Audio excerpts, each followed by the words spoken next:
ചില സമയങ്ങളിൽ നമ്മുടെ കാര്യകാരണ വിജയത്തിന് വേണ്ടിയുള്ള പ്രവർത്തനങ്ങളെ തടസ്സപ്പെടുത്തിക്കൊണ്ടുള്ള പകൽക്കിനാക്കൾ. ഇതാണ് നമ്മുടെ തലച്ചോറിനെ കൂടുതലായി ബുദ്ധിമുട്ടിക്കുന്ന അവസ്ഥയിലേക്ക് കൊണ്ടെത്തിച്ച് നിർത്തുന്നത്. കാരണം നമ്മൾ പകൽക്കിനാക്കൾ കണ്ടിങ്ങനെ ആസ്വദിച്ചിരിക്കും, പക്ഷേ നമ്മൾ ചെയ്യേണ്ടുന്ന പ്രവർത്തികൾ ചെയ്യുന്നില്ല. അവിടെയാണ് പലപ്പോഴും പല ആളുകളും നമ്മളെ കുറ്റപ്പെടുത്തുന്നത്.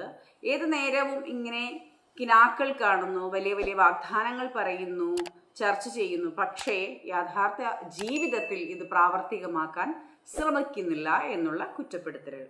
പക്ഷേ ഈ പകൽക്കിനാക്കൾ ചില സമയങ്ങളിൽ നമ്മുടെ ബ്രെയിനെ എങ്ങനെ ബാധിക്കുന്നു എന്ന് നമുക്കൊന്ന് നോക്കാം. നമ്മുടെ ജീവിത വിജയത്തിനായി മനസ്സിന്റെ അലച്ചിൽ എന്ന് വേണമെങ്കിൽ പറയാം.